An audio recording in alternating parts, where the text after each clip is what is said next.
Hi everybody, welcome back to a Creative Cast, where a creative cast of people talk about creative things. I'm your host, Kelly, and today I have with me... Chris. Hi, I'm Marshaun. This is my super formal intro. Uh, I've been an illustrator for We need first, middle, and last name. Marshaun Elijah Ziegler Dumas. Do you really want the internet to know your full name? Yeah, it's on my Instagram. What? It's on all of my social media. Yeah, no, that's, yeah. What about your... I was gonna say, what about your it's called your driver's license number. Come on, give the, identity stealers something to work with here. 1-800 go My sniff a lemon. rock. My lemon. Isn't that a car commercial?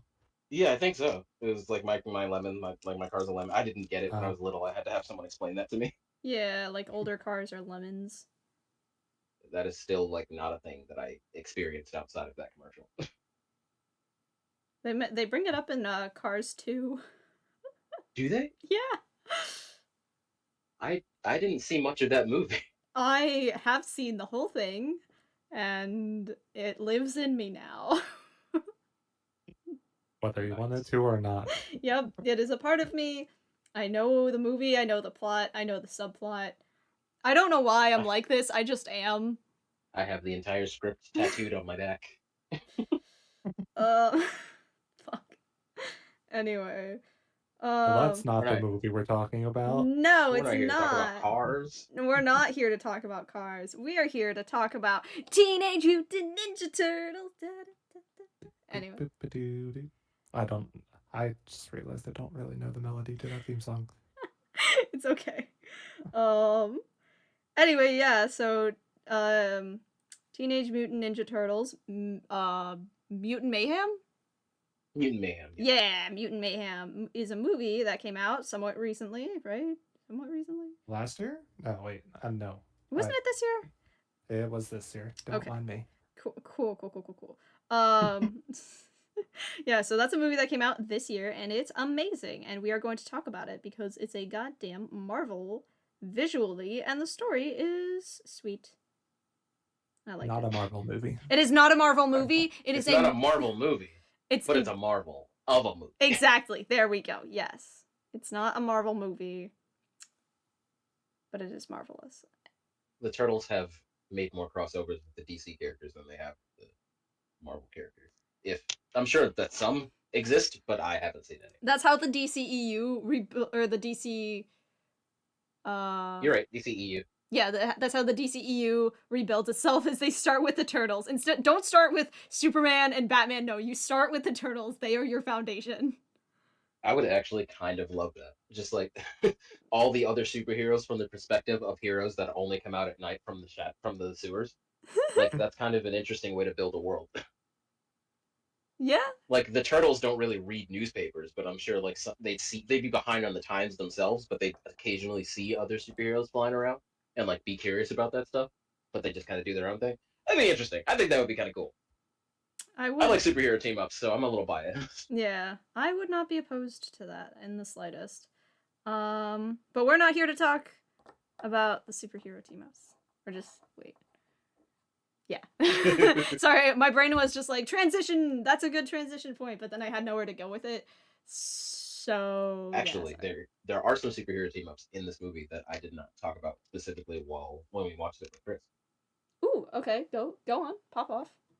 I mean, because I didn't talk about the Mighty Mutanimals. Oh Which yeah. the Mighty Mutanimals, they're a group of mutant animal superheroes in the Teenage Mutant Ninja Turtle comics, and they are the characters from the like the other mutants in the movie. Oh. Like Mondo Gecko is a big one, like he's a big mascot of them. I couldn't really figure out the Australian one. Rose is what is that the voice actress's name? I'm not quite sure. Because they do have like a crocodile named Leatherhead, or like an alligator or something. Like the turtles, like in every iteration of Teenage Mutant Ninja Turtles, there's like a alligator friend of theirs called Leatherhead in some way, shape, or form. So I think that was one of them. But yeah, the Mighty Mutant Animals is just it's a like the Avengers kind of made up of mutant animals in the TMNT, and that's what they were kind of setting up with the other characters. Yeah. I was wondering because like it felt like they were like characters I've vaguely seen before, especially the what was it, the Rhino and the And the Warthog, yeah, yeah. that's Bebop and Rocksteady. They're usually villains. They've never, as far as I know, they've never been heroes in any main version of like TMNT, and they technically weren't in this movie, like as heroes. But yeah, that was Bebop and Rocksteady. Yeah. I was about to say I thought I remembered them as like bad guys, and then they were like kind of ended up being good guys in this movie. Sorry, Yeah, spoilers. Oh yeah, okay. So, non-spoilery there should be a review. spoiler warner at the beginning of it, like the very beginning. Yeah, it's I'll put it in like the title. Here's your non-spoilery review. It's good. Go watch it. All right, back to the spoilers. So, Everyone dies uh, now. they almost everyone die. freaking die. They almost die, but then they don't. Whoa! Um, Another fun thing about just like villain backstory stuff. Um, Superfly. Superfly. Oh I my might be gosh. wrong about this. I might be wrong about this. But if I'm not mistaken, Superfly is based off of what? No, his father's name is Baxter Stockman. He's the guy who made him. The guy we saw get attacked in his lab. That Superfly when he was a little baby kind of protected him from. That was Baxter Stockman. In other versions of TMNT, he's like the Shredder's scientist, or just like a scientist who makes mutants essentially. Um, he's a chemical biologist or something, whatever. He makes villains and stuff, but usually he is the Fly. He usually is the one that gets mutated or turned into a fly in some way, shape, or form. Uh, Hmm. except for in the 2007 Turtles version, where he was just turned into multiple robots. Anyway, so yeah, I just thought it was interesting that they didn't keep Baxter Stockman. They made Superfly a completely different character all his own. That's kind of interesting. Yeah, This is what I'm here to interesting. do. I'm just here to drop like facts about turtles. Sorry, And what was it? that's what we want though. Yes, Marshaun, our resident turtle expert. Yes. He is. I was gonna say that it's interesting that like they took so many narrative liberties, I guess you could say. I mean, I don't know if there's necessarily like a source of truth to the story, or if it's always like people are taking liberties with TMNT. Well, I think that's a lot of what the intrigue is with every iteration of TMNT. It's their own story. They're always with every generation. They're starting from zero. They're telling the same, not the same story. They're telling different stories, but with the same characters essentially. Hmm. They just utilize them in different ways. You'll see characters show up in different ways. Like I said, Baxter Stockman. Sometimes the Fly. Sometimes he's a cyborg. Sometimes he's completely. Sometimes he's a good guy. Like it's This just depends on which version of Turtles you're reading, who's the writer, that kind of stuff. Oh, that's cool. That's cool. That's what's so fun about it, in my opinion. I mean, Teenage Mutant Ninja Turtles and Scooby Doo, they both work off Mm. of the same like timeless classic kind of thing. Like it has like Cowabunga was essentially made popular by Teenage Mutant Ninja Turtles. Um, and there's always one Cowabunga in a new version of TMNT, whether it's Rise of the TMNT, the TV show, whether it's Mutant Mayhem, there was one thrown in towards the end. Like there's always a Cowabunga somewhere. Like that's just like their branding. But like those are the kinds of things that pop up all the time. Outside of that, the story can be whatever. Like I said, whoever's writing it. For in the comics, it can be a lot more gritty. People tend to die, get things chopped off in the beginning when the turtles were first made. Now they're a little more PG-13. Now they're um, actually like, geared towards teenagers. in some ways. But yeah, the comics generally tend to be more gritty, and then the shows tend to be more, like family friendly in general.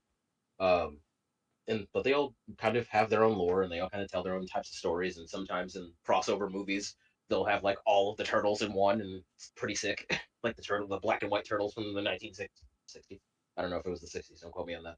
Um, the black and white turtles, and then like the 1995 turtles from the cartoon, and the the live action turtles from The Secret of the Ooze. Like it's just all the turtles just kind of come together in various types of stories, and it's silly and fun. Hmm. So comparatively, like overall, I guess this is a good way to blanket the whole thing. How does this iteration stack up to the other ones in your mind? At least the ones that you're familiar with. Um, I I think I was a little disappointed, and this is a me personally thing. I was disappointed with this film, um, for my personal need to want to see more ninja stuff and more like hype. Like Rise of the TMNT turned out to be a very like anime inspired and like have a lot of really cool like special effects, 2D effects, and really cool like fight choreographies and stuff, and just like stuff that I was not expecting to see in combat and like just general turtle capabilities and powers and whatnot. Um, and then to come from that very hype, very over the top version of the Turtles to this film, it was grounding in a way to like kind of reset your expectations. These are just street level turtles. Like we're just starting out, um, but it wasn't as over the top, action packed as I kind of was expecting it to be. But that's not necessarily a bad thing. I think Turtles has never really been just about the fighting. It's always also been about like the characters and the comedy and all of this stuff and like all the funny things you can kind of put in the world. So I think this movie did a good job of like incorporating a lot of turtle stuff, including some things that were snuck in there that are like nods to what they might do in the future and like references to stuff that like people who have been fans for a long time would get. So I feel like this movie was definitely a great love letter to the series. I feel like, or like to Turtles as a franchise. It was a great love letter, decent comedy. It had great fight choreography when it was there, but it wasn't as I guess like hype super ninjutsu like crazy action anime shit that maybe I might have wanted. But Hmm. that's a me expectation. I think it's a pretty solid Turtles thing. If I had to give it like a 1 to 10 on a like 1 being my least favorite Turtles thing ever, and 10 being like I fucking love this. It is my favorite Turtles thing. Don't ever say anything bad about this movie. um, I'd probably put it at like a six, a 6.5, like a high six, low seven. Like I did like the comedy, not all of it, which we'll probably talk about later. Um, I really really like the visuals. Obviously, like that's the main thing that we all want to talk about here. The visuals are fucking crazy. I Mm. like the inclusivity of like a bunch of side characters that didn't have to be in this movie, but I'm glad they were there. So it was a solid movie. It's a solid movie. I think everyone should see at least once. It's just good. It's just good. I also just love Jackie Chan, so that's just a point on its own. Just good Jackie Chan. Mm. Agreed. Agreed. We love to see Jackie Chan. Yeah, But I yeah, think. I hope that answered your question. Yeah, I think we're probably on a similar place. We're like maybe for different reasons, but I liked it. I enjoyed it. Not like necessarily like top 5 movies of all time, but it was a fun watch for sure, and the visuals are insane. Yeah, I really liked the movie. Like, obviously the visuals. Like, we've all mentioned that. We're all gonna talk about it because they're really really cool and very well done, and just a lot to talk about there. Um, but I also really what's it called? The story was kind of like obvious in some ways. Very like I don't know. I don't want to say like okay, you know what? It has been done before, but I think they did it very well here. Like I don't have any qualms. Like I think their execution was very well done. I really liked it. And upon like further reflection and like thinking about it a little bit more, I kind of noticed some more like extra like little tidbits like it could be like maybe I'm just projecting subtext stuff, but like things that I noticed that made me appreciate the film a little bit more. Um but overall, yeah, I enjoyed the movie. I liked it a lot. I'm still a I think it's little pretty interesting. Oh, I'm sorry. yeah. Go ahead. No, I was gonna say like I'm still a little new to the TMNT fandom. I was very much a fan of ROTMNT, um, but I haven't seen too much other stuff. But this movie, that show, and this movie, I both really like. That's just me. I think it's really interesting that we get to we're all kind of reviewing this movie from different perspectives of the fandom. Where like obviously I've been ingratiated in a lot of turtle things. I like turtle lore. I haven't seen and read everything, but I do like a lot of turtle stuff. And I have for most of my life. And then like we've got Carolyn who's seen all of ROTTMNT and is a big fan. And I don't know if we've watched any other turtle stuff together, you and I, or what Nope. you've seen outside of that. And then we've also got Chris, who's like, I don't know how much other turtle stuff you've seen either, Chris. Not much. I just like purely in passing. Gotcha. So like, yeah, you're very, very far removed from, I guess, even Carolyn's knowledge in some ways. But it's cool. We're all just like different levels of turtle knowledge and familiarity. Yeah, I think that'll make for some good perspectives to offer here. I do recommend now that I'm just being, I want to remind it, or now that I'm reminded of it, I just want to put it out there now. We should all watch the TMNT movie, the 2013 3D animated Turtles. That was the first time. No, that wasn't 2013. Anyway, it was the first time that they were uh, animated in 3D, if I'm not mistaken. Like the first like big release. It was just one film, but it was very well received, and the visuals were kind of their own thing. And we should check that out too. That's also a very good movie. Hell yeah, I'd be It's not down. as visually crazy as this one. It's a lot more like early. Chris, what would you consider early 3D films? Like, are we Toy talking Story. like the very first one? Yeah, Toy Story, right? Because like, would you consider like 2009 Um, like mid era? It's not quite yeah, I like guess it's mid. contemporary. Cause like, I'm thinking like Finding Nemo. I mean, that was 2003. That was I feel 2003. like Yeah, that movie still holds up, kind of. it does very well. Um, It came out in 2007. Uh, now that I'm clarifying, the TMNT movie came out in 2007. I think it's for 2007. I just want to say it's very solid. That's what I'm getting at. Very solid film visually. Great martial arts, good writing. It doesn't go anywhere super crazy, and it's not really trying to set up for like 5 movies. It's just its own kind of standalone thing, and it was well received. So we should check that out at some point if we want to do another Turtles thing. I'd be down. I'd be down. yeah, for sure. The list of movies to watch and then talk about is growing very quickly. And now we've got a recorded list so that we can't we can't forget about it. And yet somehow we will. I just know it. It'll happen. Yeah. Whose talking points did we want to get to first? Mm. Back to Mutant Mayhem before we get too distracted. I will open the floor to you guys. Um, Maybe we could just generally talk about the visuals since we Yeah. were all raving about them in our first takes. Yeah, that sounds like Uh, a good place to start. yeah, first of all, the just like the general style. I don't know how I didn't realize this going in, but I didn't realize like quite how much it would go into like the um I guess oil uh kind of like hand drawn I don't even know how you would describe it. It's almost like crayon. Yeah. No, I think you're Or right. I what? think the oil pastel is a good represent. There's a good yeah, a representation for that because Yeah. it looks very thick and waxy. Is what I was thinking the whole time. Yeah, I was thinking like crayon. Like it looks like I don't want to say it looks like a kid's crayon drawing got brought to life. It looks like somebody gave a crayon and some pastels to like an artist and was just like make TMNT stuff.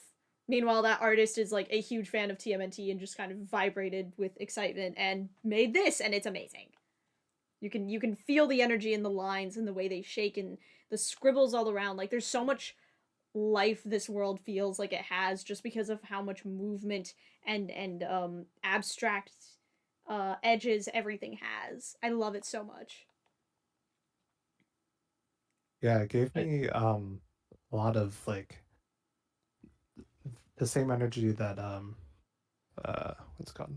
Spider-Man, Into the Spider-Verse, Yeah. has, where it's like it's modern and like really good looking animation, but like heightened with hand drawn effects, and it was just a masterpiece. I think we can. That's a good point to make. Ever since Spider Verse came out, it's completely changed how a lot of people have been going about certain types of, or how a lot of people have been going about animated films in general. I mean, like we could talk about Puss in Boots for a second. Like Oh my that's gosh, another yeah. version of like a big Hollywood like film, like a big Hollywood movie. That was an animated film. You know how people take those, but like a big animated film that was just like it's made by DreamWorks. It's made by it's like in the Shrek series. Like it's people are gonna see this. Mm-hmm. And they've already DreamWorks I think has already had very good 3D work. Like obviously Shrek, B movie, things like that. But when they took um, DreamWorks, was it DreamWorks? No, What? yeah, it was. Sorry, yeah, we're talking Yeah. about Puss in Boots. Yeah, just making sure. They took they completely changed the art style and were like, let's do this kind of like loosely paint. Like, it's a tightly painted, but it's got these moments of like loose painting, very abstract kind of camera pans and like visual effects and just like or atmospheric effects and things like that. All the stuff that they've never done before, mixing 2D and 3D together, like Spider Verse did, like other movies before, or like other movies now after Spider Verse are doing. It's crazy. It's crazy the this utilization, and they're doing the same thing in anime in a different way, where it's like mostly 2D, but they use 3D to kind of push things along, to kind of push the to help the production along. It's very interesting. It's great that we're merging the two. I was so tired of the conversation or the argument like, what's better, 2D animation or 3D animation? It doesn't matter. Use them together, and they'll Mm-hmm. make something even better. Oh yeah, no. Like I couldn't agree with you more. It felt like for such a long time people were just like 2D, 3D, meh, meh, meh, meh. But there's so much more to be had by mixing the mediums, and I'm really glad that movies like Spider-Verse and um Well, Puss in Boots, the last like wish, Puss that's in what it was called. Boots and I'm just so glad to see these kinds of movies coming together to really showcase like this is what you can do when you mix them. You can make it that much better. I'm just glad to see that like animation is going in that direction because it's a good direction to go in. And you can tell that the direction is really something that's specifically leaned on. It's not like in like these types of these movies, it doesn't feel like, oh, the 2D is just kind of thrown in as an after effect, as something that they're thinking about as an afterthought. Sorry, that's what I was trying to say. Um, you can tell that it was a direction that was taken from the very beginning and then leaned on throughout the Yeah. entire production of the film. Like throughout years, they were like, this is the style that we want to go with. And Oh it's yeah. just fun, this heightened realism that they're going with. Sorry if we derailed from your point, Chris. No, you're right on track. I, especially in like moments where there was like a lot of um like effects. I'm thinking specifically to when like at the very beginning of the movie when the lab blew up and there was like a big fire explosion and like Mm-hmm. most of the like smoke and flames and stuff was just like scribbles to like show this action and like intensity. Mm. It really helps to like sell those moments. Oh yeah, I completely agree. A very similar, if not the same effect, was used in the like first fight scene, which I put the clip in the chat just in case anybody needed a refresher. But in the first fight scene, there is a puff cloud at the end, like after the fight, where the or like in the middle somewhere, where the fire extinguisher goes off and everything, and the room is full of like white smoke, and everything kind of looks like it was like, you know what a chalkboard looks like after you've drawn on it and then erased a bunch of stuff, and it's just like this murky white, and then whatever color the board is, just kind of murky, muddy tone. Mm-hmm. That's kind of what they used for the smoke. I thought, like, I thought it at you were mentioning that the movie at in some places kind of looks like stop motion. I think that I think sometimes they will put like a 2D image of like a white background or something, or like that chalky kind of background, and then just like put a couple squiggles on, and then just move the squiggles up and down, or like 2 or 3 frames of just like the squiggles changing positions. I thought that was really cool. Like the clouds themselves seem to be animated 3-dimensionally, and I don't understand how, but it looks like they're kind of forming and moving with the 2D like effects kind of dancing on top of them. It's really fun to look at. It really is. Like they really outdid themselves here. Oh, and Carolyn, you pointed out that the effects um, kind of dance around sometimes, and in that same scene, like there are multiple shots of like a big bright overhead light just kind Yeah. of illuminating everyone, and like they're like when you draw a sun and the sun's got like those little arms, those little rays bouncing off of it, like when you're a kid, Mm. it's Yeah. got those same lines coming off of the bright lights above them, and I think that's so cool. Like the lights are Exactly. dancing around and moving as the fight scene's happening. I think that's so cool. Exactly. Like it's details like that that really make me that like make me think of like a child like drawing, or you know what, I'm not gonna say childlike drawing, childlike energy in the drawing. Like it's Oh got yeah. that sporadic um nature, and it really adds to the life that the each frame has. It's very nice. I like it a lot. Yeah, and that just made me think that it actually matches the narrative really well because they start off like this is kind of like their coming of age um movie sort of. Mm-hmm. So like it being drawn in such a way that's like reminiscent of a kid's drawing uh kind of Oh. reflects them like growing up in my mind. Yeah, Oh I can see yeah, that that. makes sense. I didn't even think about that. Cause like I also felt like the turtles are 15 in this, so like they are solidly teenagers. But like before they said their age, I so heartedly believed that they were just barely teenagers, like 13 or 14. Cause like I don't know, they're just so goofy, which I understand. Like that's turtles. That's the turtles. They're just a goofy bunch of guys. But somehow like I think it was like also the voice acting, because a lot of them like kind of have higher voices like Donnie. Mm. Yeah. But I liked that. It kind of, I don't know, it gave them like a good energy, I guess. I Well, thought it suited the film and the energy that it had, and the energy that the turtles had. I kind of want to play with that point a little bit.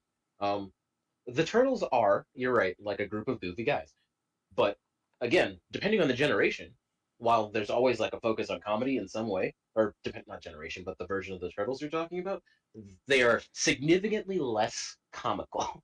But the funny thing about that is that they are always teenagers because it's in the name. They have to be teenagers. So these characters can only really work in this small window of life, or else the name doesn't make sense. Yeah. Um, Not to say that there aren't stories of turtles when they're older. In fact, there's usually like at the end of some story or something, there's like, oh, there's turtles in the future, they're or something like that. In fact, there was a really big popular story that came out within the last, I want to say 2 years, 2 to 3 years, written by the original Turtles comic creators called The Last Ronin about the last turtle, and like the kind of, I don't know if it's apocalyptic world, but like the last world, and we get to find out who the last turtle was and like all that stuff. I didn't read the story. I know the premise. I want to read it later, but like that's just kind of an example of how the turtles can be used so flexibly in like this gritty post-apocalyptic world where there's only one left, and it's just like, oh, it was, obviously he's sad because he doesn't have his brothers. But then there's also versions of the turtles where they're like this, and they're like basically kids. Like Yeah. they're always kids, but you know what I mean. Like the energy is so childlike and so Yeah. inviting and so colorful. Yeah. Even the ROTMNT crew. Like I thought, like I don't remember how old they actually are. I think they're like 16, but I firmly believed that they were closer to like 17 or 18, just because they got that like older teen energy to them. And also, all of the voice actors were grown men. That's Oh the other yeah, thing. that too. Yeah, the voice actors really do seem to sell their age. Like, don't get me wrong, Ben Schwartz, amazing voice actor. He's Oh yeah. Sonic in the Sonic movies. He's Dewey Duck in the in Ducktales, the reboot specifically, and he's Leonardo in ROTTMNT. But you're not always going to get me to believe that he's a 10-year-old kid. All right, you're not Yeah. always going to get me to believe he's a 15-year-old kid.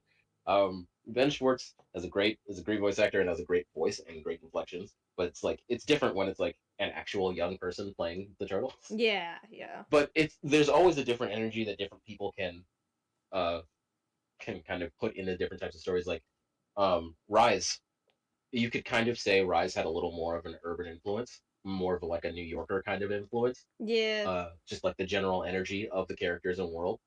And you could definitely see that in Mutant Mayhem, where there were definitely a lot more references and stuff too, like being in New York and being a New Yorker, and like having a lot of like New York references here and there in the story to be like, this is like the setting is authentic.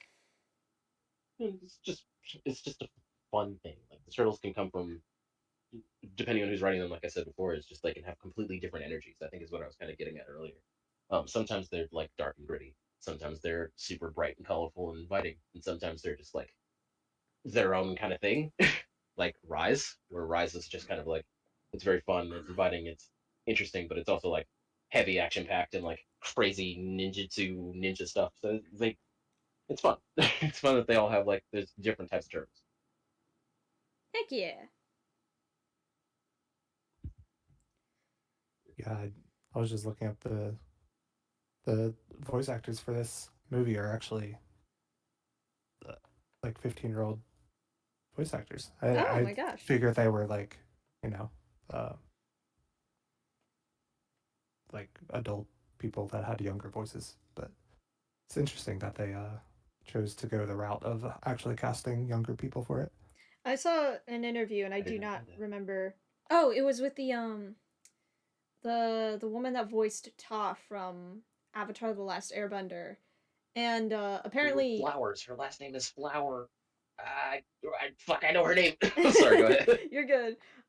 They she mentioned somebody asked her like, because she was actually 12 at the time, like she was Toph's age when she voiced Toph, and somebody asked her about that, and she was like, Hollywood goes through these motions where they hire kids to play children in voice acting, and then and then they'll go back to making adults play children in voice acting. Like it's a really it ebbs and flows. So I guess they were just feeling like hiring kids that day. Hmm.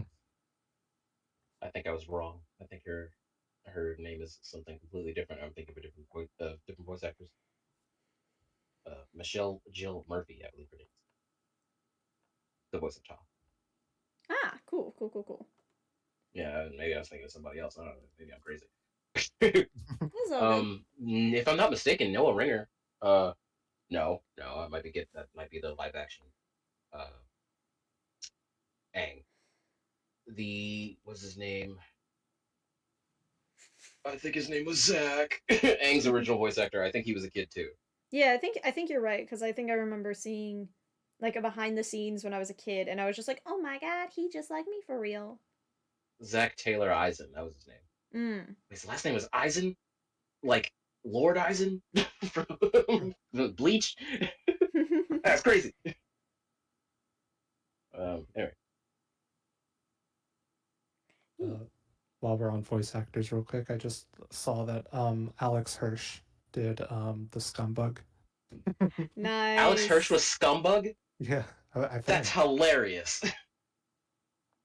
Yeah, Oh, it says he's the bossy goon. I don't know who that's referring to, but um, and Scumbug, which makes sense. It's just a chaotic noise. So Yeah, that's definitely who he is. Like his characters just chaotic screaming and yelling at people. yup, very on brand. Um, I did not know that. Huh. didn't you say that Ice Cube was Superfly? Yes, Ice Cube is Superfly. Yeah, he does a great job. Superfly, he's like a bad dude, but like, oh my gosh, Ice Cube just brings so much energy and fun to him. I'm like, dang, you are like downright bad, but you're just having so much fun. I can't help but enjoy when he's on screen. I think I haven't seen too many interviews and stuff, but I think I've seen a couple, or I think I've seen like one of where Ice Cube was talking about Superfly, and it seemed like he liked it. It seems like he liked the character a lot. Like I keep forgetting that he's an actor, um, and I think he brings a lot of the fun from what was the Are We There Yet? I think he brings a lot of the fun from that mm, character, kind of into Superfly. Yeah. But I liked it. I liked his performance in this movie a lot. yeah, I liked Superfly's voice, and uh, the fact that I think Marshaun, you brought it up while we were watching it, that they were playing a Ice Cube song Oh like yeah.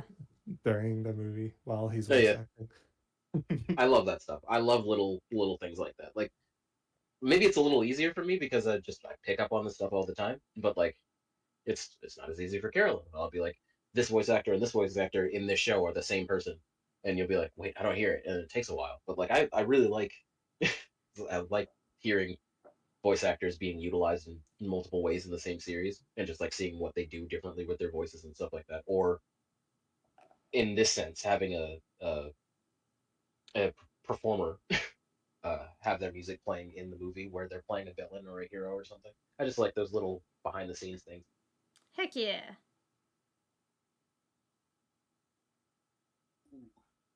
We didn't talk about Jackie Chan yet. We have not. Would you like to talk about Jackie Chan? I just like that he was in the movie. I mean, I like mean, I feel like same. Kung Fu Panda underutilized him. I've always said this, and I don't want Yeah. to like Oh. shit on Kung Fu Panda because Kung Fu Panda is a great like movie series. They have a lot of really good stuff. But like I feel like they just didn't really use Jackie Chan in those movies. No, And in this one, sorry, go ahead. No, I was just agreeing with you. Yeah, completely 100%. Yeah, this is like sorry. In this one, it's like he got the B Splinter, and he's his own Splinter. A lot of people have different interpretations of what Master Splinter should be. Some people are like, oh, he's the quiet, stoic uh, father. Sometimes he's in ROT TMNT. He's definitely a goofy dad, like a Oh much yeah. more fun-loving, goofy, lazy kind of deadbeat, seeming from the outside kind of dad. Yeah. But like, there are different interpretations for Master Splinter, and I think this one had a lot of good fun, like a good tongue-in-cheek fun, because I really think the Yeah. comedy, like I like the comedy in this film is just very grounded in a lot of ways, um, and I feel like there's just like good, grounded, solid like Jackie Chan action and comedy mixed up into his character.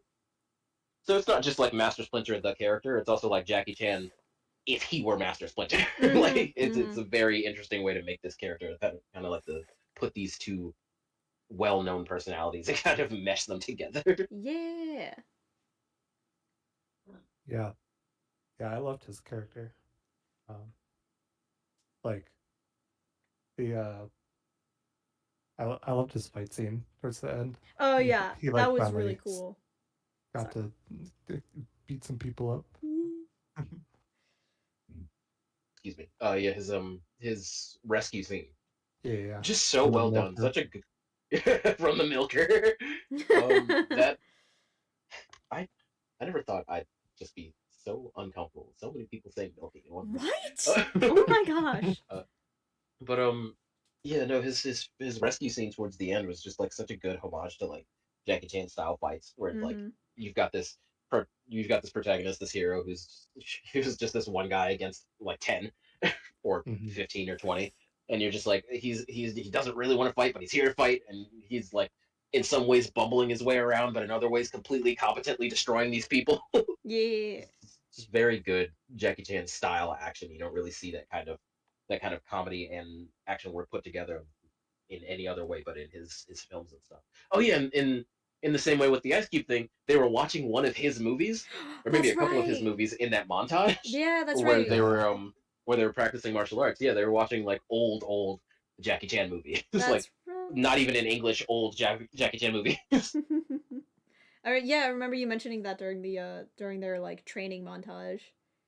I freaking love that. That's another thing that just blows my mind because I mean you guys know I grew up pretty big Bruce Lee fan, but also pretty big Jackie Chan fan. Right. Love the animated series. Love the animated series. Loved his movies. Just big Jackie Chan fan. So, yeah, he was good in this movie. Real good. Yee. yeah. I liked his fur. That Yeah. is one of my notes. Just fur and eyebrows. Yeah, no, those Oh yeah, eyebrows were great. His like the eyebrows eyebrows were pretty sick. like physics based, so they would just like bounce around and like flip and flop, and it was just like it's like the same satisfying feeling you get from playing like games with ragdoll physics. Mm.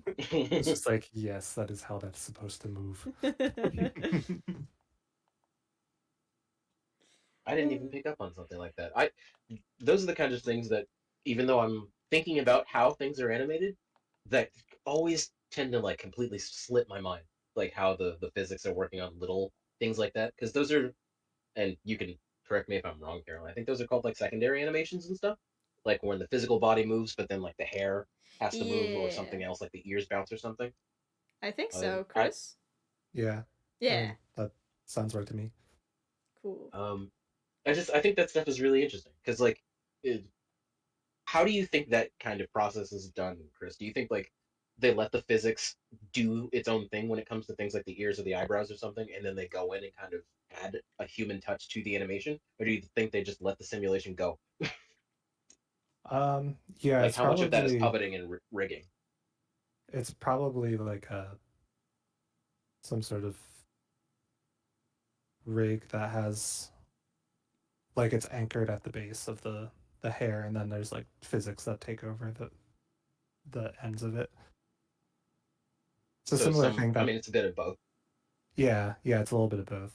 Yeah. Like I'm sure they like had some hand tweaking of it, but it appears that some of it's definitely like simulation, and Hmm. it's actually done. I'm looking back through the movie a little bit. It's done on like all of the human characters' hair too. There's like a little bit of bounce to it. Nice. Nice. Huh. I didn't know that. I didn't notice that. Like that's something that I would want to watch through the movie again to kind of look at those tiny little things. I wouldn't be opposed to watching this a third time. Fourth, fifth. Make it a yearly tradition. Yes. I'm looking at some of that stuff too. Like we were talking about the little special effects, or not special effects, the little extra effects and stuff. I'm seeing like the hatching lines on his nose that don't Mm. necessarily need to be there, and like you can kind of see the paint strokes that also make up the colors on his nose, and the background with all of the squiggles and stuff on the tech, the kind of give this idea of a shiny texture in the background. There's just so much stuff, so much fun little things going on in this movie. I'm rewatching the Splinter rescuing his sons from the milker scene. Since we were talking about it, there's just so many good points in it, and like some of the camera work is really funny too. I didn't notice that like there's the part where he cracks his back and the camera does like a hard zoom on his face. That is a reference to that old Jackie Chan movie where those old martial arts movies would always just do these weird hard zoom ins on faces. So that like that camera work doing that is just so funny to me. That reminds me of when he's in Karate Kid when he beats up the bullies for what's it called? When he beats up the bullies, he For walks Jaden away. Smith, Huh? when he beats up the bullies for Jaden Smith. Yeah, yeah. When he's walking away, like he looks so cool, and then like he's walking away, and he's just like, "Ow!" I love He's that. holding his back and whatnot. Yeah. Yeah, he's just like, "Ow," like he's kind of limping a little bit. I love that. I love stuff like that. I don't think it did a hard zoom on his face, but like, Oh, yeah. There's something that I didn't even start talking about. I'm sorry. Well, I don't know how we didn't bring this up, or maybe I just didn't hear anybody talk about it. Every time there is a hit, when someone gets punched, like if there's a hit or like impact of some sort, there's a there's like impact lines, impact frames, oh like yeah. little like Mhm. they're not speed lines, but you know what I mean, the impact lines. That's so cool. Like I didn't notice, and like you can see the same thing happen or a similar thing happening when Splinter or anybody twirls something, like twirls a weapon or something. It also has like the speed lines that are supposed to give the idea of motion, or these motion lines in like illustration. That's so Yeah. fun. Because in some frames they can just like do like a smear frame kind of thing, and they do like a smear frame, which is interesting in 3D animation. Um, and you can tell that it's a 3D smear instead of a 2D smear, which is also kind of fun because they didn't have to do it that way. But sometimes it's also just like speed lines and motion lines, and that's also really fun. They just pop up and disappear. You barely notice them if you're not looking for them. Yeah, the wings of Superfly have those lines too, and help Oh, do with the they? When motion. he's Yeah. flying? Yeah. Ooh, yeah. I'm going to talk about these flourishes forever. Sorry. No, you're good. I actually really liked the detail on Superfly's wings and like the iridescence. Like it's just it's so good, so good. Oh yeah. that kind of reminds me. We could talk about color too, because like Oh this man. movie does kind of go like when it wants to be vibrant, it does that. But when it wants to be subtle, like in the scene where after they've been rescued and they're standing outside of like the TCRI building, Mm-hmm. it's like very, very subtle, very, very muted tones. But there's a lot of blues, a lot of purples, a lot of greens all over the place. But they're so like it's meant to be like a very dark, somber, middle of the movie kind of scene. But there's Right. so many interesting colors in there, just kind of muddily placed in the background. I think, well, not muddily, but like expertly placed in the background. Yee. Oh, something a fight that I wanted to bring up because I thought it was really cool, was the montage fight when they are going about and beating up the different, gangs around town, and No Oh Diggity yeah, plays in the background. the best scene in the movie. Yeah, absolutely. Yes! Oh my god, it Yeah. was so good. Like the fights were good. The transitions. I love the way that they transitioned between all of like the like five different fights so smoothly and to the song like it was so satisfying to watch. Yeah. There was a lot of what's it called match cuts. Yeah. They, especially in the beginning, I think when they had like the all the characters, um, like the people they were going after, they like introduced them and they like matched their shots perfectly. Yeah, Oh yeah, yeah, yeah. like how they're like with each scene and each establishing shot, they're recreating the camera work and also recreating some of the body language. Like yeah, this whole montage is so funny. It's so funny. It's so well put together. It's very very well done. And something Yeah. else that I noticed on the second viewing, so April tells the boys to go after four different gang leaders. And if you notice in the beginning they cut to five different gang leaders, which is like like a little bit of foreshadowing that like each of the gang leaders leads them to one of the other ones that they already know about. But then the last guy leads them to the new mystery dude. And I just like that was just such a fun little detail that they threw in, and just like that was cool. That was cool, and I didn't notice it until the second viewing, so that was fun.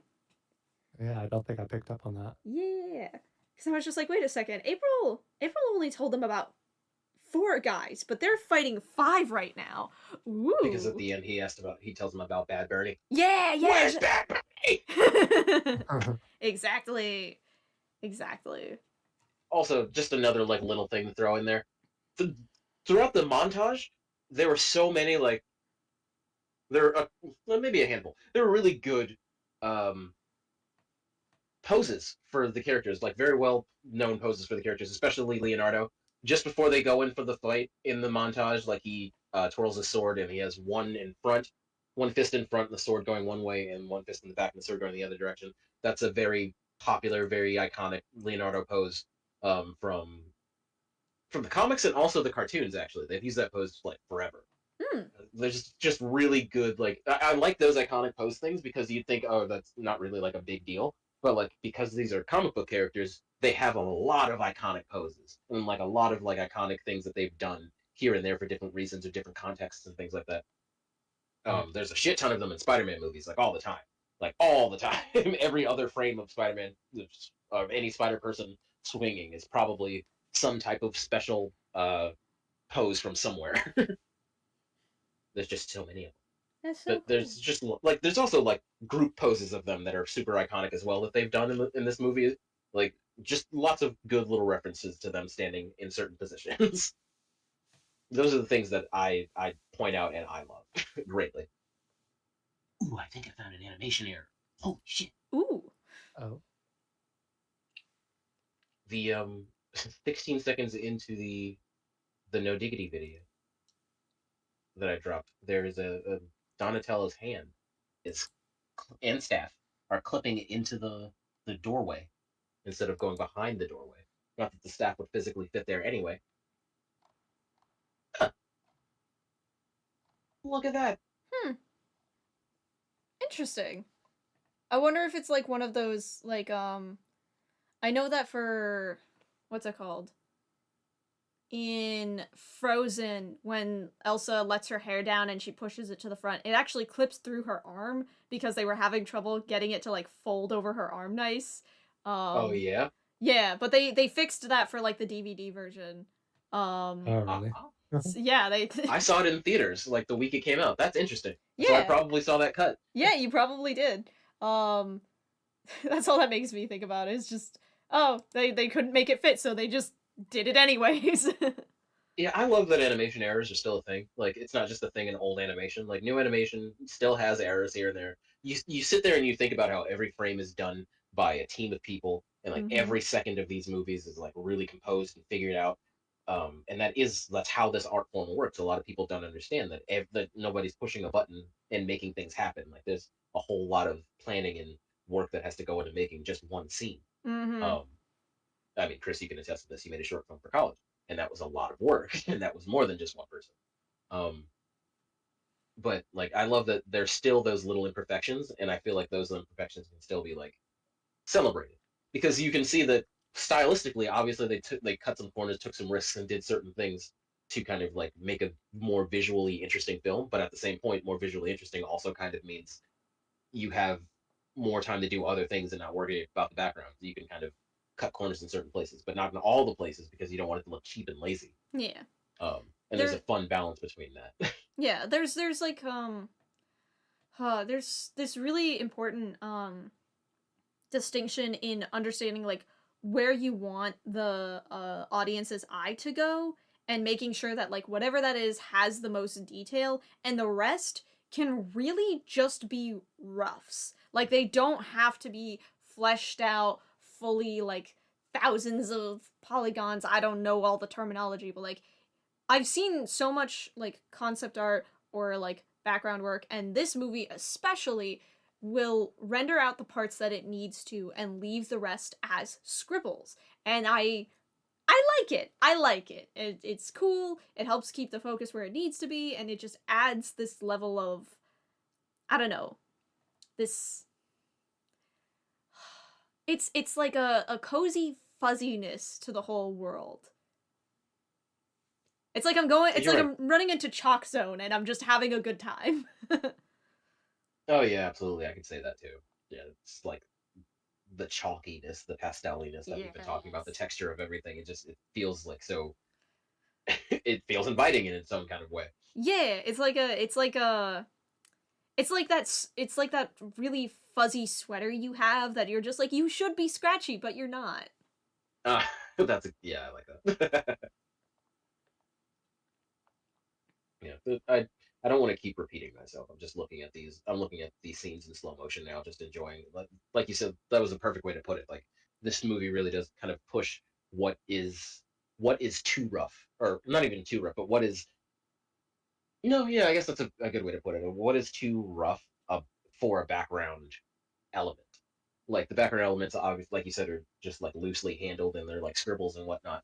Um, and depending on their value and composition, that works just fine in context with what the scene is doing because you only really see those things for a split second, and then we're moving on to the next cut. Mm. And yeah, you're right. This movie really does have a lot of fun with what is too rough and what is just rough enough that it's not distracting. And like I said, it doesn't look cheap. Uh, eh, I don't Yeah, want to say it again, but this movie's just fun. it A lot of is. fun stuff. It's a very good time. Agreed, Just love, agreed. just love seeing people have fun with the visuals. You know? Yeah.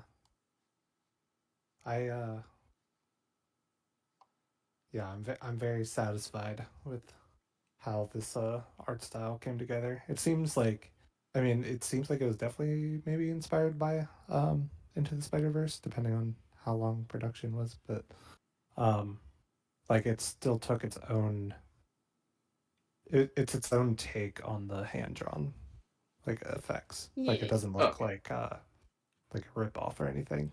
But and that's like the thing that I'm really enjoying about these movies that are combining 2D and 3D art is that like they look so unique. Like they they look similar to each other and we can compare and contrast them and how they definitely inspired each other, but like this movie looks so different from The Last Wish and from Spider-Verse. Like, and Spider-Verse looks so different from these two. Like, they all look so unique from each other, and I love that. I love the uneven faces and the weird textures. I love how unique everything looks. It's so it's I know I keep saying it feels so alive, but I don't know what else to it feels so organic. That's why it feels alive, because Oh yeah, that's everything good. looks so organic. Organic is a good word for it. Organic is a really good word for it because like I have this, and I feel like a lot of people do too. In certain cases, where like 3D animation feels stiff, like it like even, and maybe this is just me. Like I admit that. Like even in like Toy Story 4, you know, like Mm-hmm. the fidelity was crazy, lighting effects, everything like realistic texture, like everything was just so specifically well done and tight and like I said, just very specifically animated and referenced and sourced all the materials for different cartoon or different characters, different materials for their costumes, different materials for like toys and stuff. How well they animated the cat in the light, like it's Mm. crazy. It's a crazy jump from like their first movie with the dog in the light and the first Toy Story film, which just did not look like the best. Mm-mm. um, but even with all of that, I found myself thinking that 3D animation can get a little stiff with like a lot of Disney movies, a lot of DreamWorks movies tending to kind of start looking the same, Yeah, where the art that's styles yeah. weren't changing in a crazy way, and the animation style itself was basically adding on to what they were doing for the last 10 movies, which isn't a bad thing. Um, but it was starting to get a little repetitive. And now it feels like everyone is finding their own little golden nugget, which is mixing 2D and 3D animation and taking those in drastically different directions. So, like, even if the stories they're telling are a little similar, um, or even if, like, overall, like, I don't know, everything that's not the visuals is just a little lackluster, the visuals can always be kind of unique to their own thing because they're mixing different media and different techniques that create such specific uh, results. And everyone's just, I think all these studios and everything, they're just going in fun directions with that. Like, because you're absolutely right. Like, Nickelodeon's TMNT doesn't look anything like Spider Verse, either one of them, and they look very different from DreamWorks' The Last Wish, which had like this like children's book kind of aesthetic to it. Mm-hmm. But like I don't even know how to describe the fight between Puss and Death at the end. Oh. Like the crazy like the stars effects with like it wasn't fire, but it was kind of like blue and purple flames. Like that was so well animated. Like there's so many interesting things going on there too, and like Mm-hmm. how they animated glass and how they or not glass like ice and how ice refracts. And it's just a lot of fun stuff that people are doing with The these animation techniques. the fight with the giant still, oh man, that lives rent free in my head all day every Oh day. yeah, that was amazing. Oh Like my I gosh. saw that commercial like for the trailer. I don't know if they did that Right? fight specifically to be in the commercial or like for the trailer, but it was just so well done. It There's so was many fun little flourishes. it was so good. Like that trailer was what made me go, "Oh. Oh, this movie, like, I don't even care if what the plot is. You have sold me. I am sold. Take my money."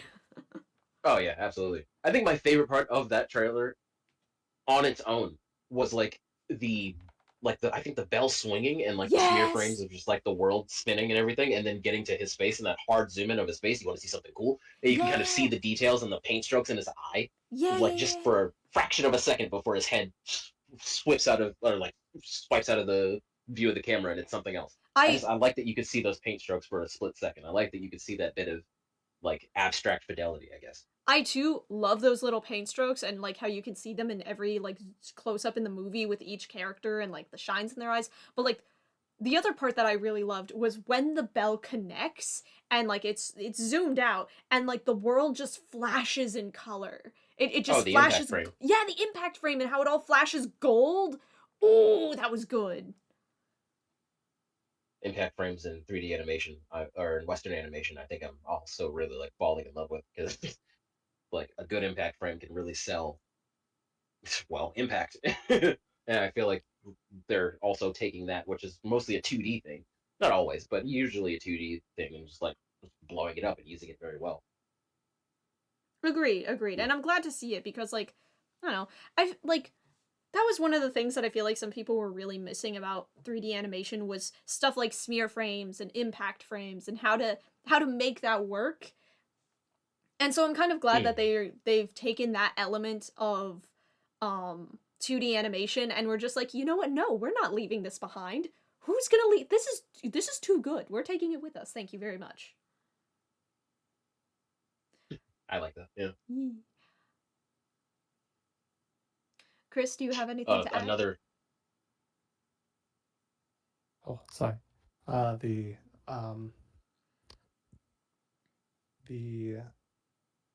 what was I gonna say? The impact frames. I feel like it's kind of like 3D animation's way of like adding like juice to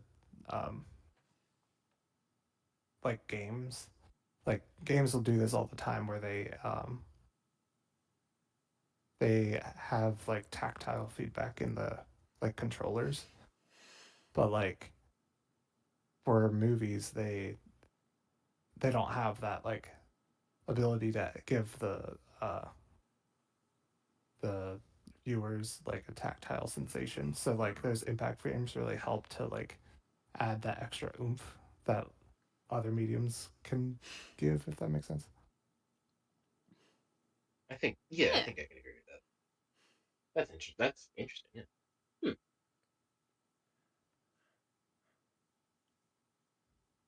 I got sucked into a video that I'm going to put you guys.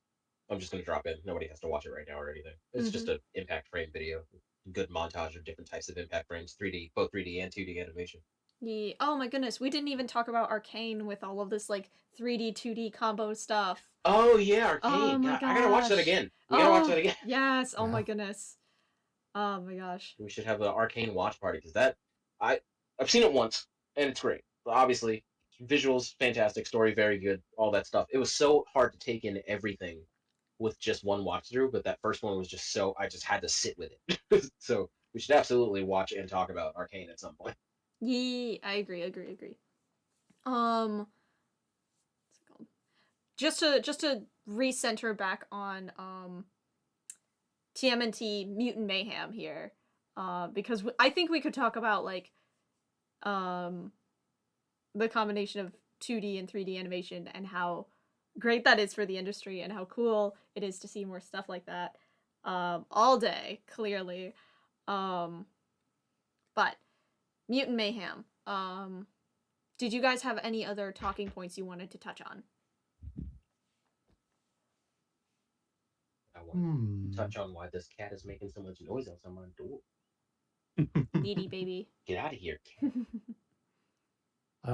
I know you guys had some notes on the designs of the humans versus the designs of the turtles. Right, yeah. I wanted to bring up like how the turtles were designed so that their eyes are like so much more expressive and like I guess like their expressions and how they emote is just like so much more exaggerated compared to the humans, which I think helps them stand out. You know, I was thinking about that too. And you know why that is? I think these are the largest eyes the turtles have ever had. Like proportionately to their faces, I think these are the largest, roundest eyes that they've ever freaking had. And it makes reading their expressions very, very easy. Because obviously they're ninjas. In the comics, they always had like tiny slits for eyes. They were always like these little white marks to kind of make them look more intimidating and scary in the dark. And that's a technique that they use sometimes in different animated versions of the characters. But point is, these eyes are huge. Like their mouths have always been huge. Proportionately, their faces look the same that they always do. Their eyes have just never been so big and expressive. It's an interesting thing to point out. Kind of like the Disney character, kind of like big and expressive, like Disney 3D animation kind of stuff. Yeah, it's very like Pixar of them. Pixar, that's better. Yeah, I think that's also like part of what to me gives them like a kid vibe. Like, yeah, when they said like high school and 15, I was actually like really surprised. because Yeah. like their designs kind of say that like younger teenager to like even like less than 10-year-old. Yeah, yeah. Proportionately, they are pretty small in this one. I mean, they all have much lankier bodies than the turtles tend to have. Again, I think having them be teenagers has always been like a weird thing design wise, where it's like they have to look like kids, but they can't look too young because they need to believably be able to kick ass. So it's always like this weird like sometimes they're all small, sometimes one of them's big and the other ones are small. Sometimes they all have like different builds where like some of them are bulky and some of them kind of aren't, but they're all generally around the same proportions. Like there's always different ways to design them. I feel like not only are these the largest eyes they've ever had, but again they're also like the shortest proportionately. Their arms and legs are just so much more lanky and less integral to their design. Whereas like I want to say like the 2013 3D Turtles, the 2013 cartoon, they specifically gave them much larger hands and feet, probably for just because it makes it easier to animate them holding things, most likely. But like they had big, like huge hands and feet comparatively to any Hmm. other design of the turtles. There's just that's interesting. Yeah, and I think that was probably also to sell the action, Oh yeah, the hands absolutely. and feet. Hmm. Absolutely, absolutely. Like if you compare them, if at any point you just happen to see them or something, I guess I can find a picture. But like, yeah, the 2013 turtles compared to these guys have such normal sized limbs compared to the other turtles. Like they look like normal kid limbs. Another thing I wanted to point out, and I keep pointing things out. I love when they put the initials on the belts. Yeah, I saw that in this I one and don't I thought that was really cool. Yeah. I don't know about you guys. I don't know what everybody else thinks. I don't know. I don't care. The Turtles didn't originally have their initials on their belts. I think that was originally a cartoon thing, and then they just started doing that in certain comics and certain other movies and other like versions of the Turtles. And I really like when they give them their belts. I think that's another thing that kind of adds to their child friendly kind of nature. Having the belts with their initials on them, because I think that's just like a silly thing that they don't need to do. Like you can tell them apart from their colors, but unless you're colorblind, I guess maybe that's another reason for the designers to give them the belts. But I just think the belts are cool. I just think they're fun to look at. I think they're a nice little addition to their costume. Why do these guys need to wear belts? Raph is the only one who wears his weapons on his belt. Like, oh wait, no, technically, Mikey does too, but they don't need to wear belts. It's just a thing that they do, and it looks good on them. They've Yeah. also basically always worn knee pads and elbow pads. That makes sense, but the belts kind of don't. I'm so happy. I still like turtles. Yeah. That was an unnecessary rant, but it's No, just man, pop I was off. really thinking about the letters on those belts, dude. I did Yeah, that notice I, that this time around, sorry. yeah, I noticed during the movie that like, and I felt like that was the first time that I seen that, and I was curious if that was like a common thing throughout like TMNT shows and stuff. Yeah, no, they don't do it every time. It's really just up to the discretion of whoever's making the version of the turtles. I don't think I might be wrong. I don't think Rise of the TMNT had them at all. No, they And had some kind of symbol on their belts. yeah, so they don't always do the initial thing, but I think it's another thing that kind of and also the turtles have crossed over with the Power Rangers before, and like this whole belt thing always reminds me of that because I'm like, oh, it's kind of like the thing that makes them seem like a superhero group. They all have not matching belts, but you know what I mean. Yeah, like a uniform. Yeah, it's like the thing that kind of makes them a uniform, but again, they always wear elbow pads and knee pads, so that also kind of makes their uniform. Uh, I like. I also liked in this movie in the design of their designs that their knee talking too fast. Their knee pads and elbow pads are color coded, like they Yeah. match their masks. That's cool. I like that. Because sometimes they're just like brown or black or something. Like they don't always match the costume. They don't always match the color that they have. So it's nice. These little things, like the designs are always very similar throughout like turtle lore, but it's fun the little flourishes that people decide to do that kind of change up their version of the turtle. Heck yeah. We love that. We love people adding their own flourishes and adding their own vibes and takes on it. That's cool. Love that stuff so much. We Yeah, haven't it makes talked too me. much about the. Oh, sorry. Go ahead. I was just gonna say it makes me curious what else the this art director has done. Ooh, good question. I will do some active researching while Marshaun, you continue. I think they were brown. Yeah, in the TMNT 2007 film, they wore brown knee pads, elbow pads, little wristlets, and their belts and everything were brown. They did not have the they didn't have the symbols, the insignias for their names. I want to say that the 2000. One second. It's TMNT, the movie, but I was talking about the cartoon. Back to the sewers, Teenage Mutant Ninja Turtles. That's another thing that I could point out for a second. There's hip hop in the film, and that might seem like it's uh, a random thing to point out, but the Turtles have always had like rap or some type of like some type of like version of their song done in their like iteration. Like they even played the Vanilla Ice Go Ninja Go Ninja Go from like the second, I think from the Secret of the Ooze. I can't remember which live action Yeah. film it was, but that was playing in the movie. Like I was like, oh yeah, that's good. They referenced the film because like there's so many things that are like core Teenage Mutant Ninja Turtle things, and one of them is the music. Like the opening songs are always badass or just so hype and like ready to get you excited for the film and for the film for the show for whatever it is. Like opening songs always go hard for TMNT in my opinion. They're always catchy. Um, but in the films, yeah, there's always like a song or like a special musical guest or something like coming in to make like just a bomb ass song for the Turtles. Like that's a big deal for every generation of TMNT. There's always like a hype song. Yeah, this soundtrack went hard. May I say that the my favorite part of the soundtrack was the He-Man song. Oh my The gosh, He-Man that's song. right. What's going Uh, on?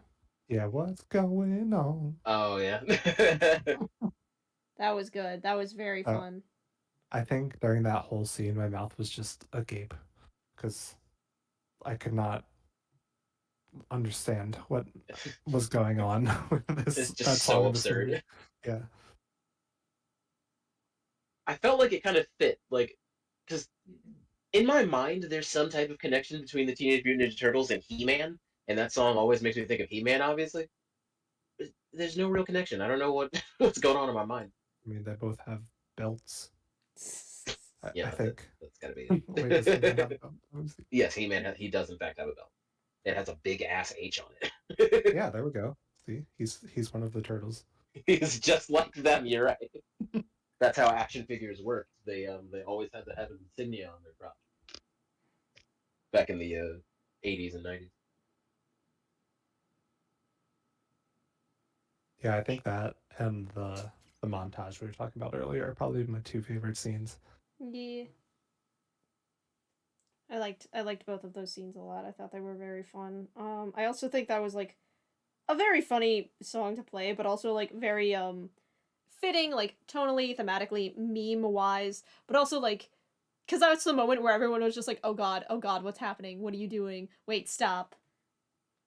And there's also some really nice moments where like the kind of like some foreshadowing how like the gang that's what did you call them, Marshawn? The Mutanimals, The mutanimals. How the the mutanimals are mighty like Mutanimals. the mighty mutanimals just aren't really vibing with what Superfly is trying to accomplish because they're just like, hey man, listen, please stop because like Superfly is gonna be not as nice as we are.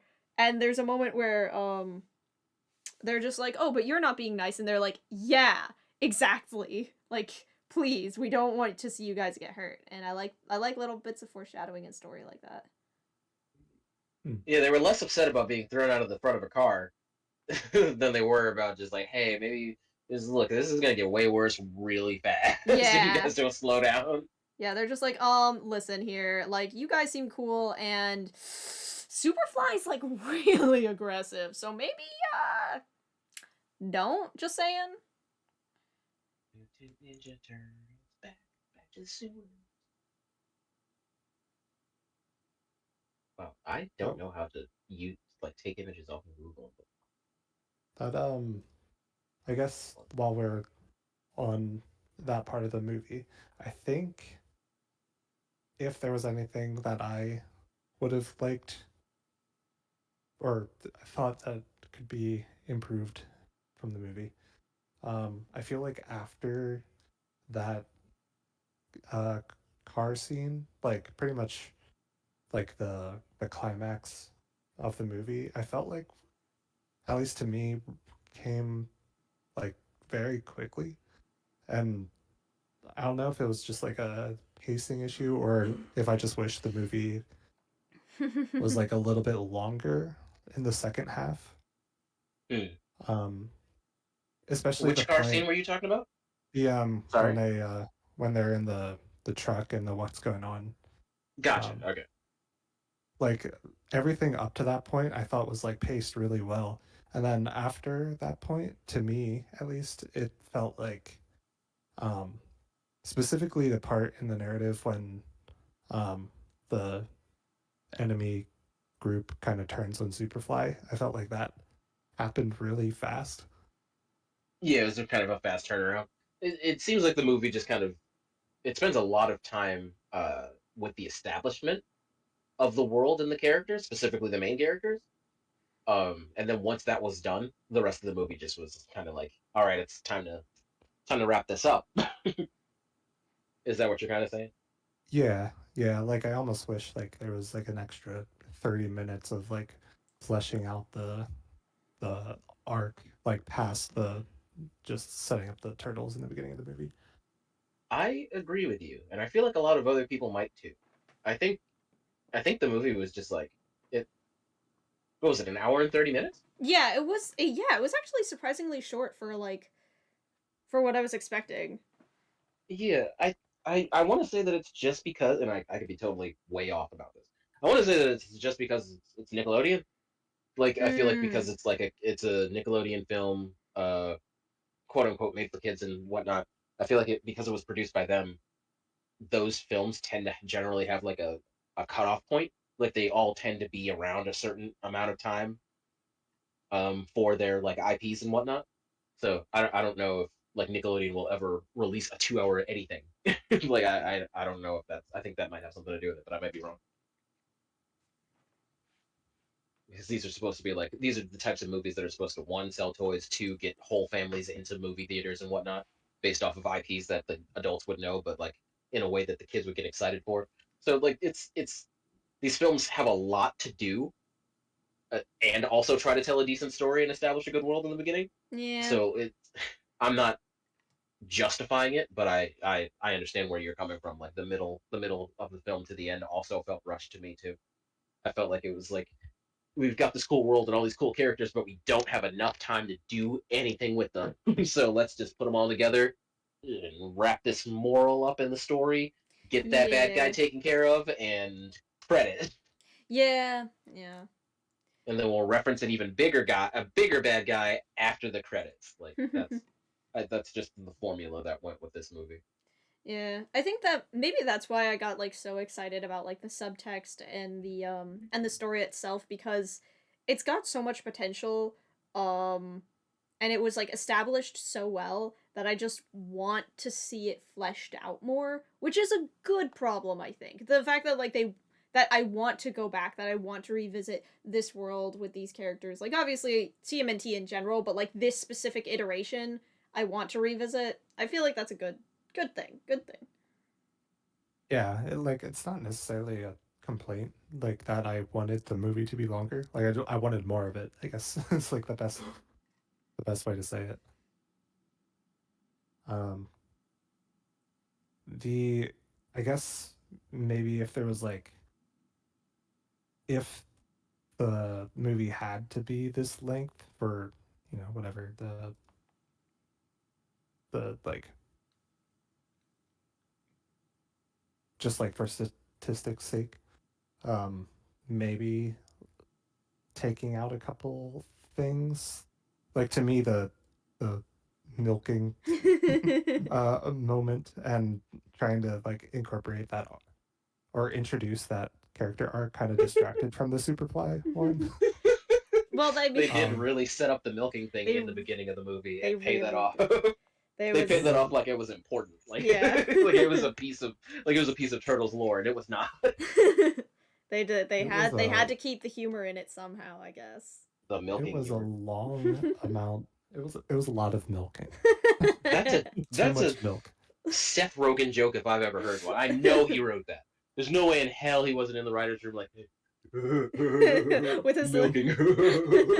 Like, there's no way he didn't. with a He Seth wasn't in Rogen there. laugh. Milking. Just fucking, Like I get it. I guess. Well, maybe I don't. I don't think I get it. You don't have to get the milking. It's okay. yeah, I that's think fine. I'm against the milking. The first time we saw the movie, I thought the joke was a little much, but the second time, I think it grew on me. Yeah. So maybe you see the movie again and you're like, okay, the milking thing was pretty funny, or maybe you see it again and you're like, nah, I hate it more. But Yeah. that was something that I felt like I could take it or leave it. Honestly, it was like if you've seen the Aladdin movie, the live action Aladdin, that joke they had about the jams. Oh my god. That went on for way too long. Oh my god, the jams. Yeah, they didn't need that. There was, without explaining too much, there's just one scene where they just make like there's this joke about, oh, we have lots of jam, and the character in Aladdin just keeps saying jams, and that's like the awkward thing where everybody else is not saying anything. He's just like, we got jams. Oh my gosh. And then it goes on like that. It's supposed to be an awkward comedy, but like it goes on for too long. It's not funny. Like nobody cares about the damn jams, and that was just thrown in there. It didn't have shit to do with the original movie. It's just there to suck up time for a movie that felt like it was already too long. Yeah. Yeah. Yeah, they could have spent that time better. Sometimes there's just these random one-off jokes in these films that don't get a lot of laughs, and they're just kind of lingering there. Yeah, I know what you mean. The milking thing was definitely. It was I don't want to say it was controversial. It was odd. Like it was. I feel like it was funny first couple of times, but like to actually like have to fulfill that as a plot point, I thought was strange. Like you didn't actually have to. They made the joke twice. They brought it up twice, and then they set it up, and they knocked it down. They called the machine the milker. Right? Like that's the thing that gets me. It's just like why you didn't like you said you wanted their blood. Why are you calling it a milking machine? Blood And when is not Splinter milk. broke in, the Utrom lady was just like, "Why is the milking stopped?" It's just like, wow, they really had her yell that, didn't they? They had this actress come in here and scream that. Oh, Why man. is the milking stopped? Do you think there was like a conversation to hype her up, or was she just like really tired and done with everything that day? Like, okay, I guess this is what I'm One of her last lines. I think it was her last line. No, because she's got after credit stuff. Oh, right. Okay. It was the last Yeah. line in the main portion of the film.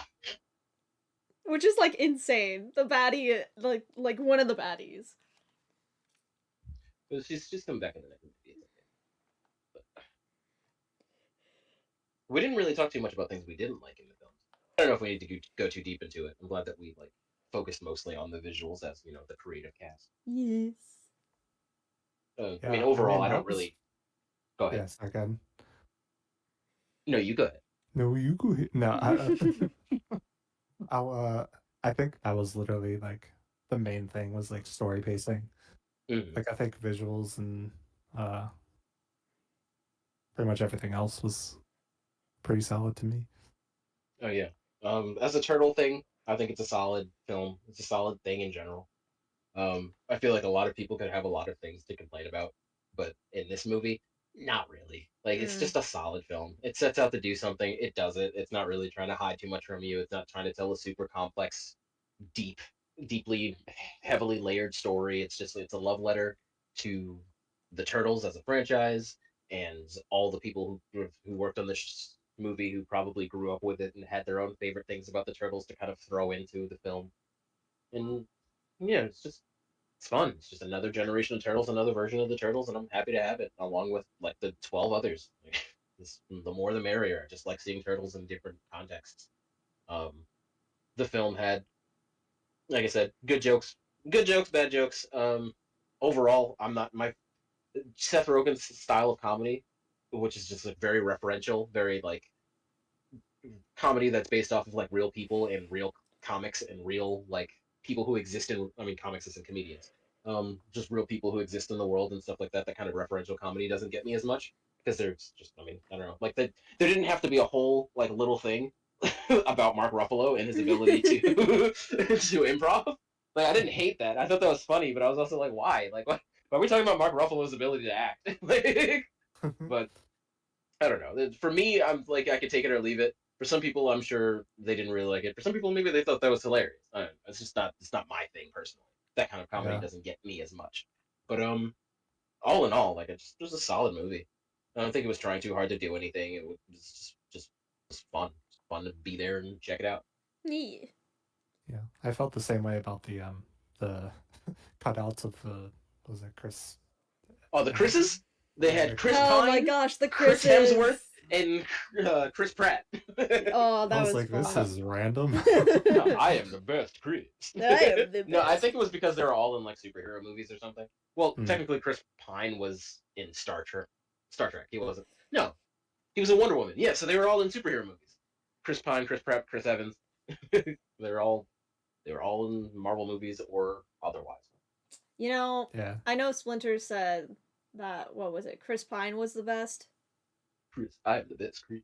I think we have the best Chris. Oh, yeah. Where's my cutout? That's Exactly. that's my You quote know, of the movie. Exactly.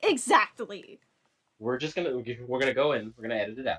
You know, we all know how to use After Effects. Mhm, Just mhm. edit out that Chris and replace it with your profile picture. That's your cutout.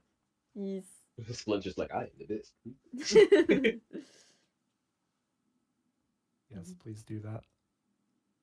You got it, fam. Carolyn, any other last things that you'd want to throw in here, or do you want to wrap up? Hmm. Um. There's a box set for this movie, it seems. A box set? Whoa. Well, maybe it's not a box. I'm looking into it right now. Teenage Mutant Ninja Turtle arrives on 4K Ultra HD Blu-ray and DVD December 12th, 2023. Okay.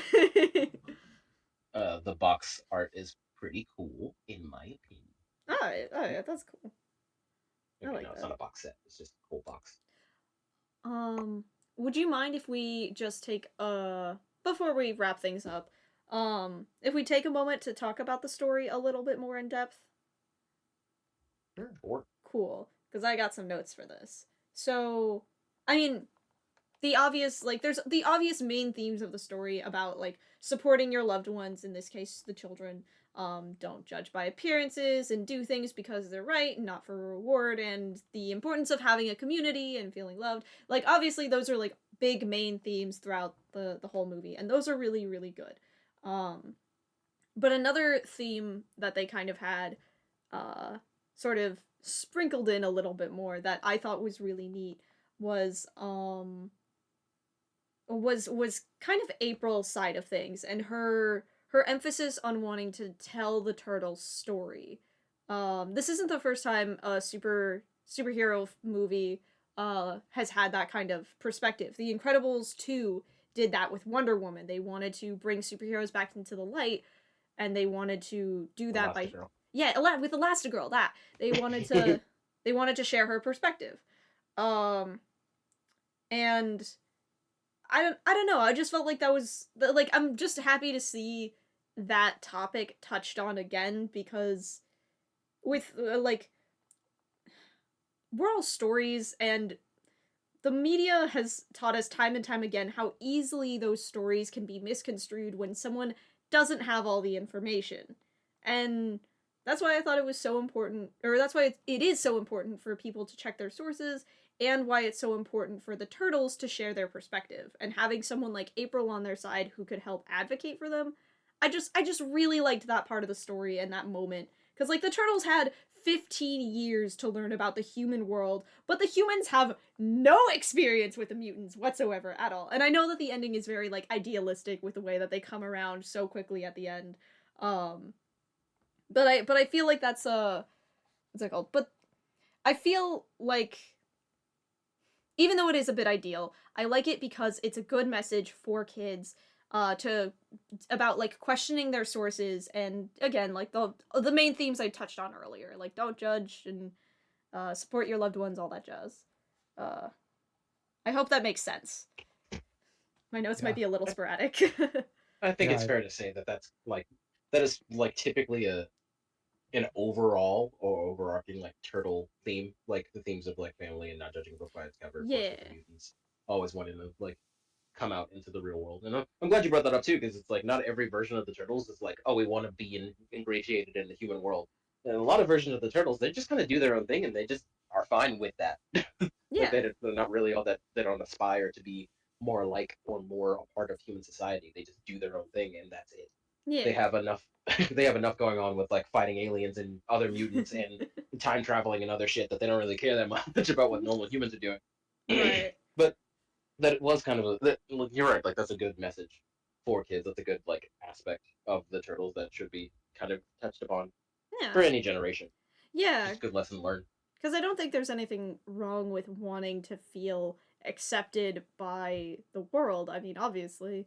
So the fact that they could take the turtles and use them to tell that story, I don't know. I feel like they could have expanded upon it more, and I would have liked to have seen that. But for what we got, I like it. That's just me. Yeah, the movie delivers its message without being too preachy or not hitting you over the head with it. Yeah. Harping on it too much. Yeah.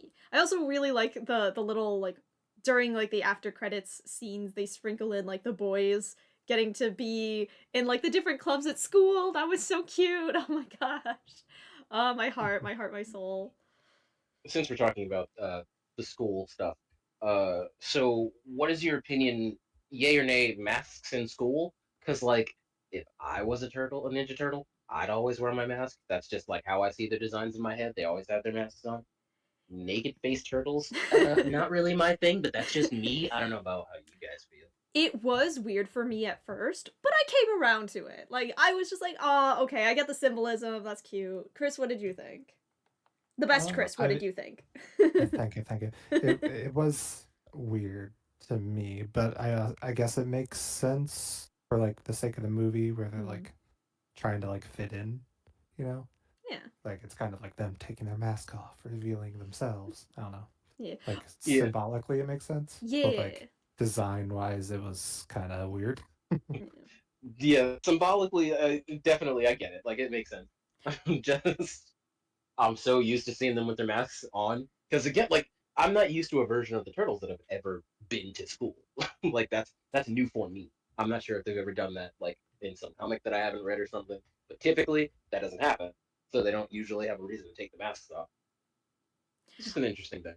Oh, and, like, on that note, something that I also really liked was stories like this can very easily turn into, like, the Turtles wanting to become human. And, like, I think they do talk about that in, like, a hypothetical occasionally where they're just like, hey guys, what if we were normal?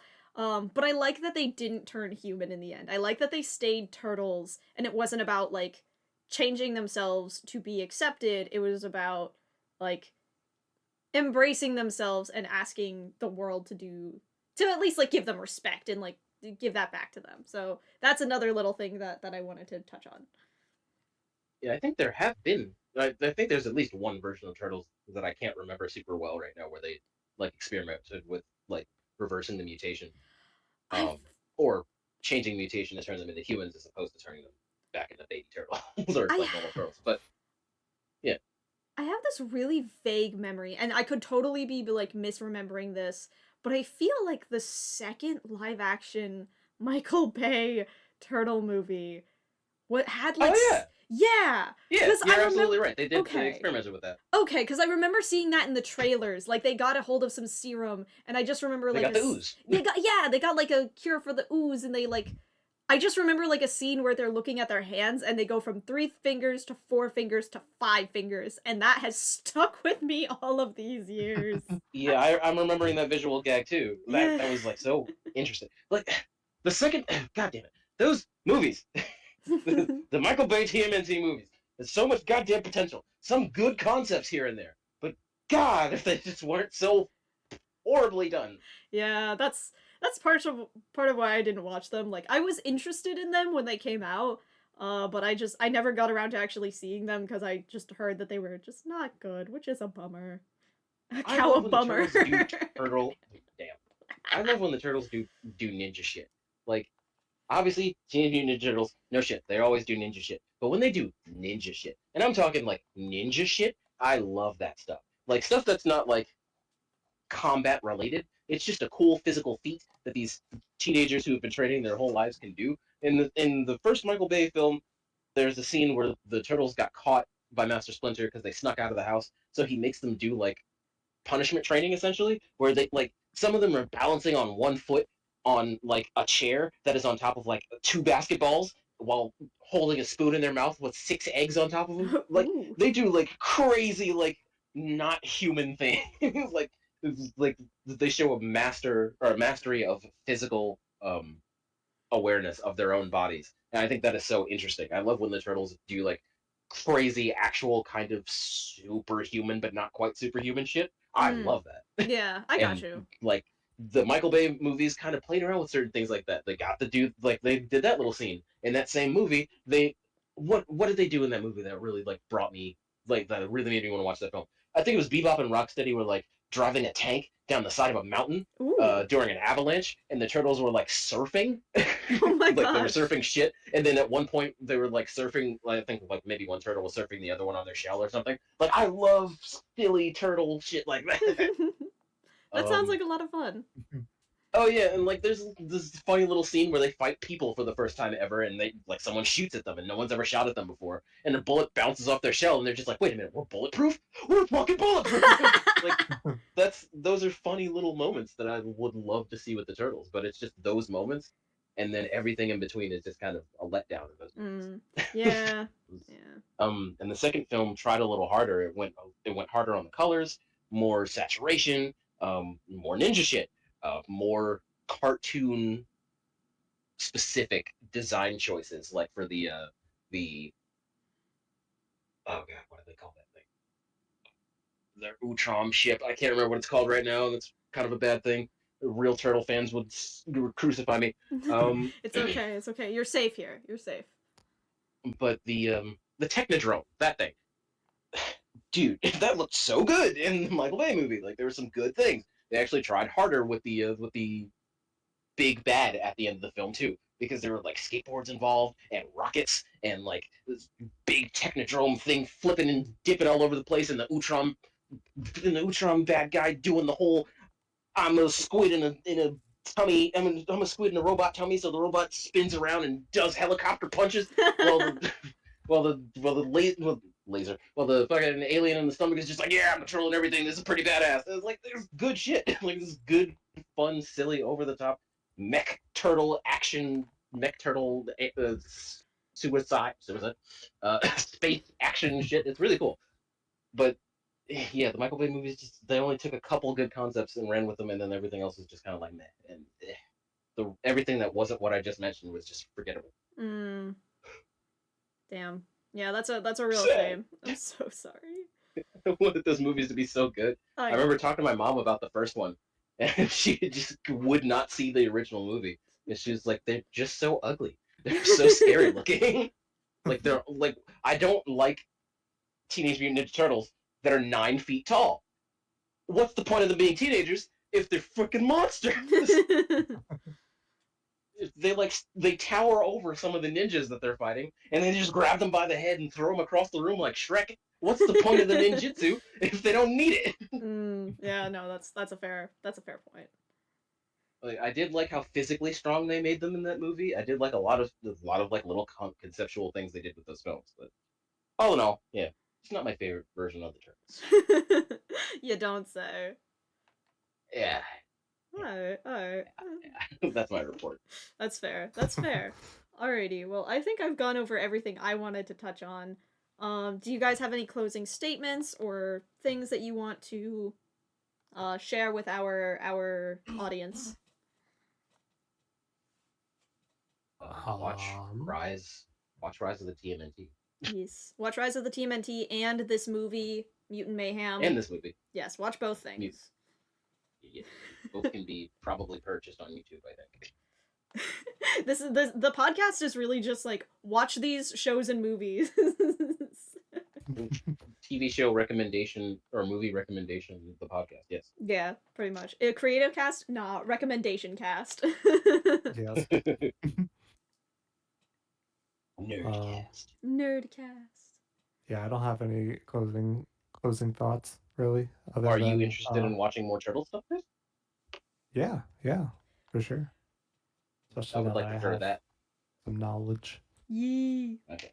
Yeah, I want to throw that into your final statement. Whether or not you will proceed to watch more turtle stuff. I would love to watch more turtle stuff. With us specifically, or no? Sure, if you're one. Yeah, I'd love that. It's like, I think no, that'd I don't be want to watch fun. it. No, not with you. Like, yes, but not with you people. Ugh.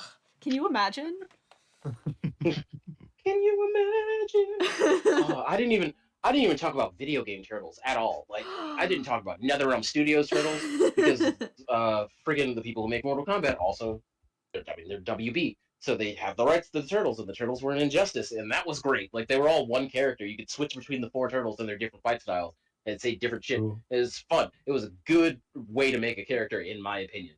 Like, they had their, like, Mikey had a skateboard, and he would, it was rockets on his board, so he'd, like, zoom at you or, like, do a little feint where he looked like he was going to, but he didn't. And Donatello obviously had the stick and beat the shit out of you.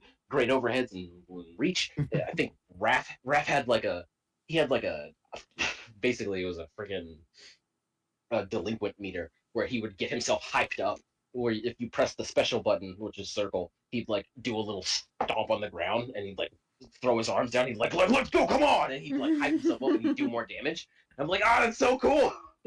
That's awesome. And then they also did, like, tag-in abilities when you would switch between turtles. Like, one would, like, call the other one and they'd, like, jump in, or one would just, like, throw the other one into the opponent and then switch characters that way. Oh, that's cool. Just like one would pop up from behind and do like a teleport or something. Like, you use the characters like they are a team, but it's only one character. It was very fun. It was a very fun way to design them in a modern game, I think.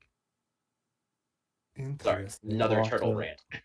Yeah, we'll have to chat. We'll have to have another episodes about turtles. Yeah, I was gonna say there's a lot of turtle content.